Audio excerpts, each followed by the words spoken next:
Working with the endowment and Dr. Ross, let me just say thank you so much for your interest and endowment's interest in healthy communities.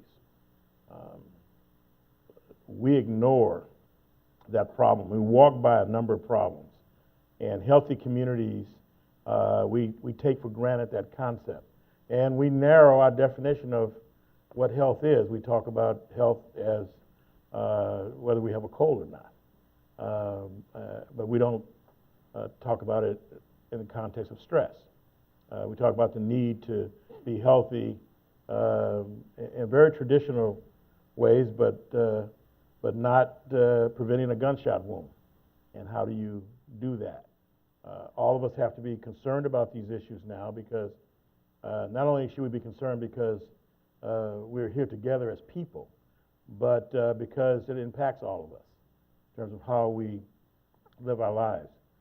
So I went to, I spoke with the endowment and as well as the Speaker of the Assembly, Speaker Perez, about giving me the authority to organize a select committee on men and boys of color. Now, this is certainly not to exclude our concern about young women.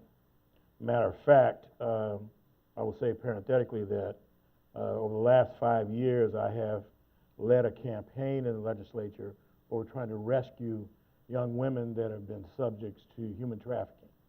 This is a form of modern-day slavery. We walk by these problems in each of our communities where we see 10-year-olds and 11-year-olds who are subject to those that would imprison them in this form of human trafficking. And we have developed in the legislature a number of laws trying to rescue these young ladies that have that find themselves in this condition.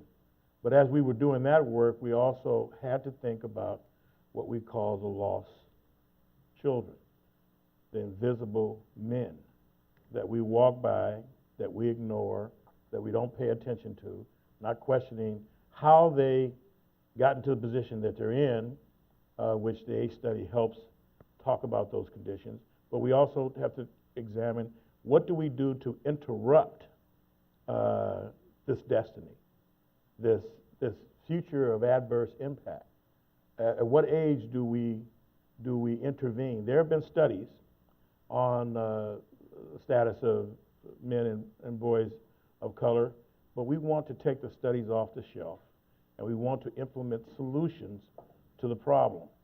If we know, as a matter, and can show empirically, that if a child is chronically truant, what will happen to that child, and how the society would have to respond to that child, then what are we doing to interrupt that truancy?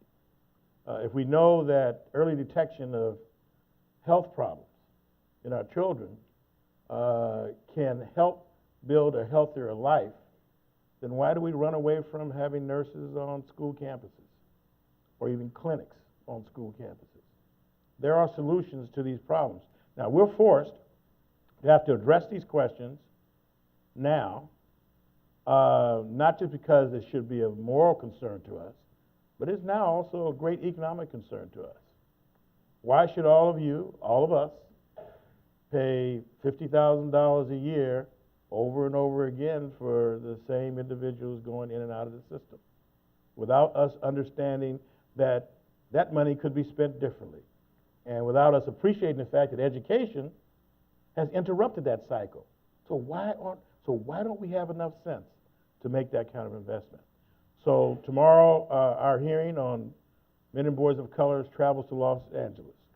We were in Sacramento, we were in Oakland, we're in Los Angeles tomorrow at Exposition Hall at 2:30.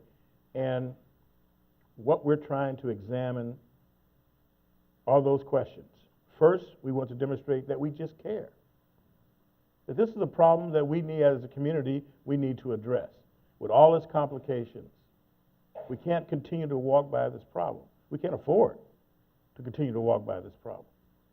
And there are solutions, because there are things that are working and there are best practices.